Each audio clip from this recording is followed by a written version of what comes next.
Welcome to your Trojan News. I'm Sam. And I'm Carlos. It's getting right into the weather. On Friday, we have a high of 74 and a low of 62. On Saturday, we have a high of 62 and a low of 29. And on Sunday, we have a high of 40 and a low of 25. So please stay warm. Okay, and going into our sports segment, our powerlifting team went against Sinton and Rockport, with boys placing 7th and 5th place overall and girls placing 1st place overall in both matches.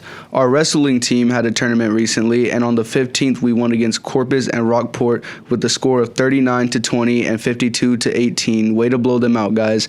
And going on to our soccer team, we won on the 16th with the score of 5-1, and our varsity girls soccer team brought home a win with the score of 4-2 versus Rockport with the district record of 1-2. And they have a game tonight versus Cal Island at Cal Island High School. Please join them to cheer on our girls soccer team. And our boys basketball team won against Calhoun with the score of 79-35 and another win against Sinton with 70-46. Our girls team won against Ingleside with a score of 50-25. Unfortunately, we lost the game between us and Sinton with a score of 43-45. Next, we have a New Year, New Me segment with some health tips from our coaches.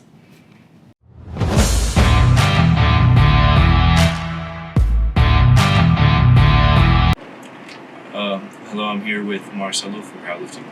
And how do you have the motivation to stay active? I think it's really mostly a part of seeing like really the seeds you sow and like reaping the fruits from it. It's really good to see growth. As far, it's obviously not going to be linear all the time. It's not going to be a straightforward process. You're going to have your ups and downs, and that's really what makes it fun, really, to me. How do you build resilience in training? Like I said, consistency. You just keep on going every day, and you will see your benefits. You'll see it pay off. What can I eat in the morning to build muscle? Eggs. You get your carbs in, and you're good. Like till lunch, you just hold yourself off till lunch, and you're good. How does strength training help overall health, not just performance? I like that question. With overall health, obviously you get your muscles. It helps you with everyday activities.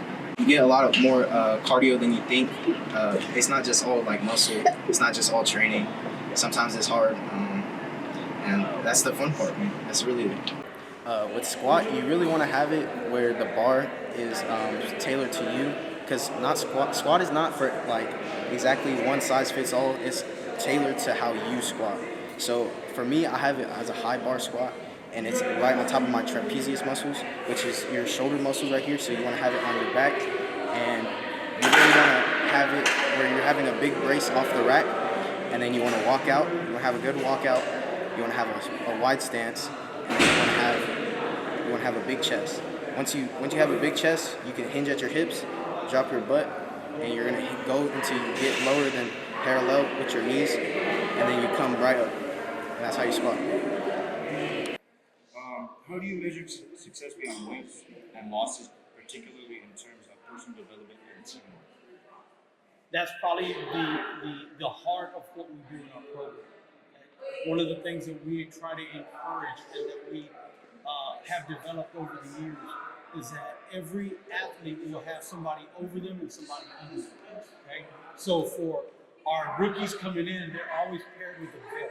Okay? A vet is a return lifter that's been here in the program 4 years. And we teach the vet to pour into the rookie and teach them not just what we do, but why we do what we do. And all the nuances that go into the program, from how you dress, how you act, how you conduct yourself not only here in the weight room, but how do you conduct yourself in campus, in the classroom, when we travel, when we go to the restaurant to go eat. Everything that has to do with what it means to be an athlete in our program. We teach our vets to pour into the rookies. And then the rookies then in turn, as they progress, they learn then and pour into somebody else. So it's a constant mentorship and being mentored. For our seniors, well, the coaches are the mentors. We mentor all athletes, but we especially mentor our seniors and our veteran lifters. And we treat veteran lifters way different than we treat rookies. With rookies, we use a lot of kid gloves and But as you progress in the program, we're a lot firmer, we're a lot more direct. We do not lower the expectations. The expectation isn't all about trophies, medals, titles. The expectation is to be the best version of yourself that you can possibly be. So you strive to be the very best at everything we do, whether it's a classroom, whether it's at home making your bed, doing laundry, throwing out the trash, washing dishes, sweeping the floor. It doesn't matter to us. We try to set a standard of excellence that you should strive for excellence in everything you do. And our end product is that we hope that at the end of the day, we help young ladies become young women, mature young women. We hope young men become mature young men and young adults, and that they can go out and become productive members of society. Hi, it's your host Carlos. I'm here with Miss Rojas today. We're going to be interviewing her and asking her a couple of questions today. I'm going to go ahead and start off. How do you encourage your athletes to balance competitive intensity? Keeping a schedule. I know we do have a lot of athletes that are multi-sport athletes, and not just playing sports, but they're active and outside, also like choir and outside activities, and then community activities. So just making sure that they get a calendar, balance everything out, and just make sure that anything that they take on, they can handle it, and just making sure that they're just well prepared for everything that they're taking on. So it takes a lot of time management. Yes, a lot. Which, in athletics, I always preach to the girls that we're not just teaching you X's and O's, it's life lessons. So if you can handle it now, you're going to be able to handle it in the real world. Or it'll be a little easier to handle. And so how do you measure the success beyond like wins and losses? So let's say you lose a match. How do you take it as not only the coach but for your team as well? Well, we got to look back and look at our competition. Was it a tough opponent? Were we outsized, outnumbered, and then just did we do things correct? We're in basketball season right now. Working for my team, JV, on Monday. We didn't have school, came in and practiced, and we worked on some new plays. And did we execute those? And did we, were we successful, or what do we need to go back and work on the next day in practice? And just things like that. And also as an individual, you might not be the best offensive player, the best shooter, but what can you bring to the team? Can you bring your defense? And and that's a success as well. So. And so when you're on and off the court, you like to team build? Yes, we do. We do some team building. Anything that we do, even in the locker room, those girls don't realize that they are, those are memories. They're building relationships on the bus rides as well.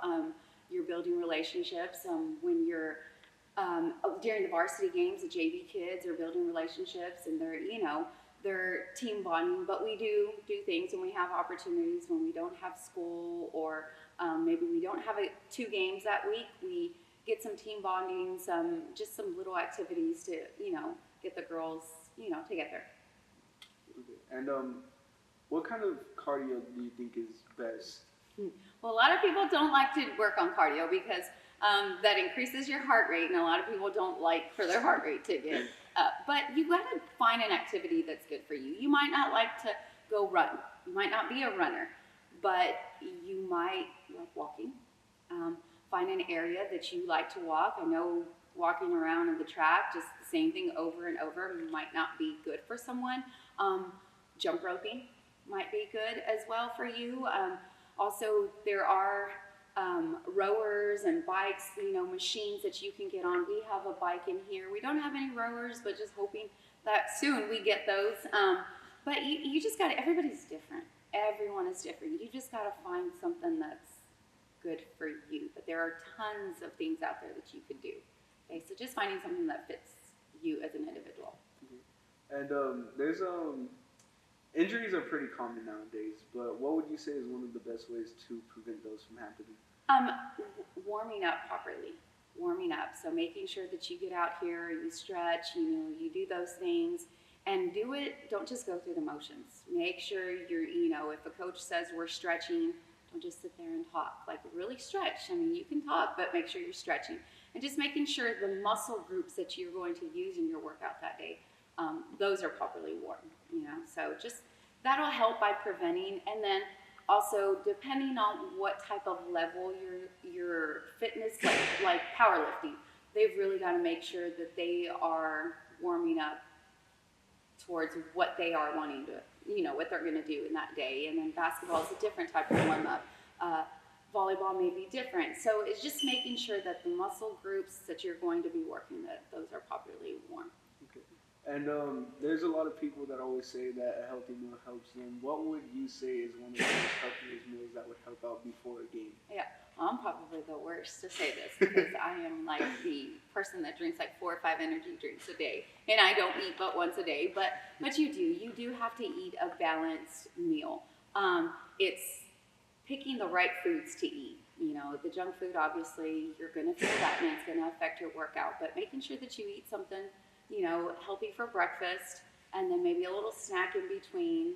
Eat your lunch. Lunch meals here are good to get our athletes through, through the day. And then after your workout, eating, drinking, the electrolytes and things like that are going to definitely help, your next day and your recovery. So just making sure you're kind of staying away from all those processed foods, sugars, the junk food, and making sure you're getting your protein in. And my last question for you, is there any good workout routine that you would recommend or that you personally do? I do CrossFit workouts, high intensity workouts. And I feel like everybody's different. Everyone's different. You've got to find what works for you, what you're able to do.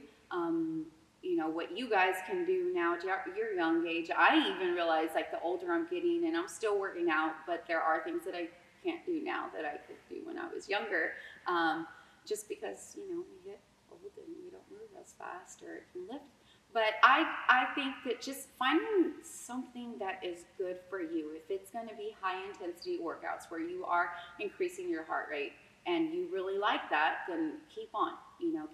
But I would suggest somebody that's starting out is just to start basic, simple, maybe doing, I know with my PE students, we go in the weight room and we do our basic, like bench press, and then I'll give them some auxiliary lift to do, whether it may be like shoulder press, one partner's doing bench press, one's doing shoulder press, and then they move in that way. We're not really increasing our heart rate. And then going into back squats and then pairing that with something else, maybe just a good morning, working the back of your legs, things like that. But finding something that works for you. And if you are one of those that likes your heart rate to be, to increase, then find those types of workouts. The running, it doesn't have to be long, but just quick, short workouts that will increase your heart rate, and then give yourself time to come down and go back into it. Or just, finding something that's not going to increase your heart rate. Maybe just, some squatting, just your basic, like, weightlifting, where you're not going to really increase that heart rate, things like that. But again, everyone's different, Yeah. Some people like that adrenaline, and some just, they don't like it, So it's just finding whatever works for you as an individual. And again, that's something you're going to want to continue to do. Because if I were to put you through a workout and your heart rate is increased, and you're like, that's not really for me, you coming back the next day or continuing on to work out is probably not going to be, pretty high. You're probably going to want to take a day off, and then one day off leads to the next, and then the next, and then we're like, oh, darn, got to get back into it, and, you do and you don't sometimes. So, yeah. So a basic workout to do is we're going to do a workout with squats, air squats, and then also push-ups. So we're going to have him do like a 10-minute EMOM, 5-minute EMOM, whatever EMOM you want to do, however long. But he's going to have his first minute, he's going to have 1 minute to do 10 squats. Now it's not going to take him a whole minute. So the time that he has left, he can rest, So when he squats, we're going to show 5 regular squats, and then we're also going to show a modification of 5 squats if you, need some assistance. So we're going to start with his feet at least shoulder width apart.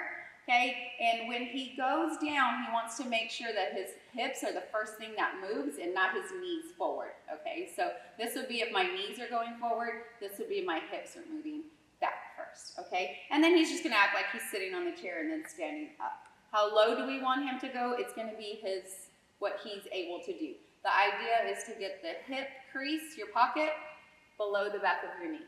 Okay, but if he can't do that, then we're just gonna go as low as we can. Okay, so he'll do 5 just regular squats. So he has 1 minute to do 10 squats. 5 right here. Ready?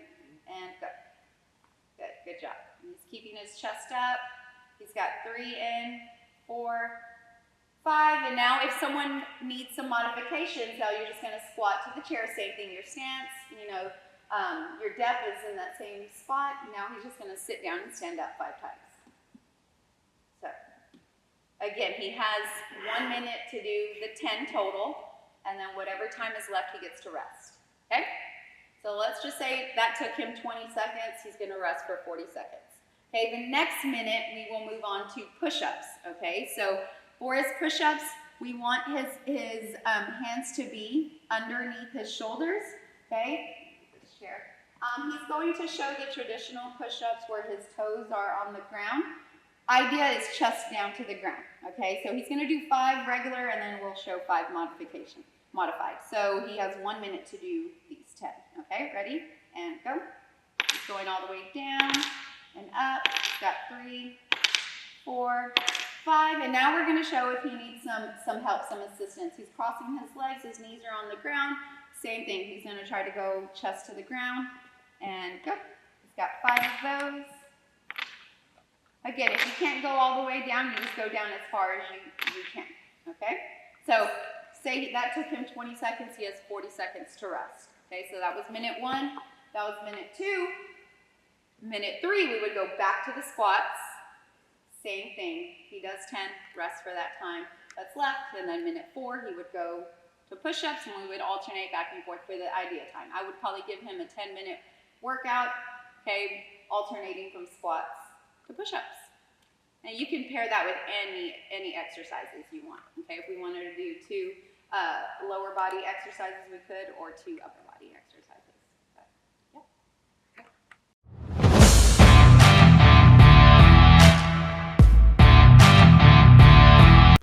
Okay, and we have another special interview with our very own Mr. Olivares, head of the Social Studies Department.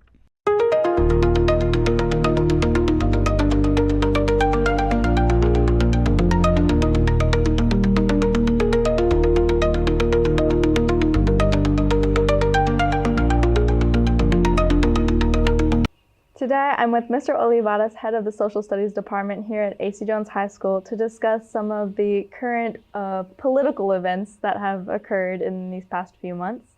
Hi, Mr. O. How are you doing today? I'm very good, Sam. Thank you. How are you? Good. Good. So how do the current United States and Venezuelan tensions reflect on the past of the U.S. involvement in Latin America? So the United States has a very long history of interacting, you might say, this relationship with Latin America. It goes back to the 1800s, going back to the James Madison, where he was saying that the United States was going to be in control or taking decisive action about what happens in Latin America. That continued again when Roosevelt came to power in the early 20th century, when he had the Roosevelt corollary, where he was telling the Latin American countries, you're going to do what the United States tells you to do or else. And so this kind of continues that same pattern, I guess, which is why there's so much alarm to that, because it's bringing back some of the very old doctrines that have not been around in about 100 more years. So that's become, some folks are taking notice of what's happening. Yeah, so this isn't new. No. Okay, it's good to know. In what ways does the Venezuela conflict connect to historical struggles over powers and resources, especially when right now things are really expensive and some people aren't even able to put food on the table? Right. So this harkens back to a time that goes back to the late 1800s and into the early 1900s, which was colonialism, where the superpowers of the world were going out and they were conquering other nations for their resources. And so there was, at the time, during the time of colonialism, it wasn't really about bringing more commodities or making things cheaper. It was about gaining more wealth. And so that's why, again, there's in some sectors there's a lot of alarm because it's not really what we do. I'm not sure it'll have an impact on the actual the inflation crisis that's been happening for the last couple of years. I'm not sure that how this will impact it because traditionally these actions by these states, when they do this, it's not really impacting prices. It has more to do with acquiring the resources from those countries so that the bigger country can get wealthier. I see. How does the U.S. respond to Venezuela's, how does it respond to the policies that were brought up when this conflict came about, specifically about the drugs and the embezzling drugs and money into our country? Does that really have anything to do with it, or is that just... Well, I'm not sure. The administration, the Trump administration has kind of shifted on that. Initially, they were saying that we needed to stop the inflow of drugs from Venezuela, which was why they were justifying this action as it was a law enforcement action, that they were doing this to stem the tide of drugs coming into the United States. But once we captured the Venezuelan president, Nicolas Maduro, the administration pivoted in saying, well, we're there and we're going to get the oil. And that is kind of a change. I think some people had suspected that. I think that in the past, President Trump had made references to that.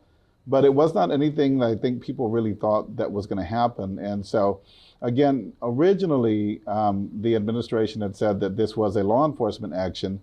But since then, you have not heard a lot of discussion about the drugs so much. Now it's completely shifted to what we're going to do with the oil that we acquire from that country. So I'm not really sure, and it's not really clear how this action by the U.S. government, how if they're even still focused on the drug enforcement action aspect of it. And so I guess that we'll just find that out here in the weeks ahead, but it's just not clear. But what is clear is that the administration is putting a lot of attention into what happens to the natural resources that they get out of Venezuela. And that seems to be the focus of the administration right now. How did Venezuela's history of oil wealth and economic dependence influence its political trajectory and vulnerability to foreign pressure?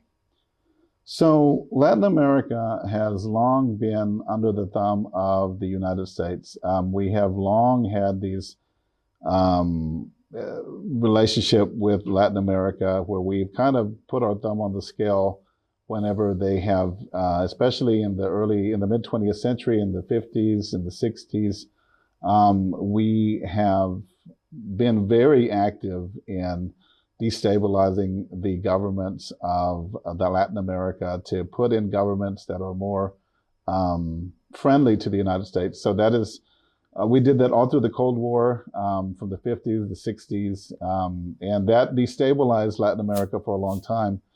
And so that's part of what is causing so much apprehension, because it's been a very long time since the United States engaged in these policies. And so seeing this being brought up in the 21st century, it's making people, it harkens back to this earlier time where there was a lot of instability in Latin America. And people fear that now that Latin America is growing more stable in the last several decades, they've been able to have, most of the countries in Latin America have very stable democracies.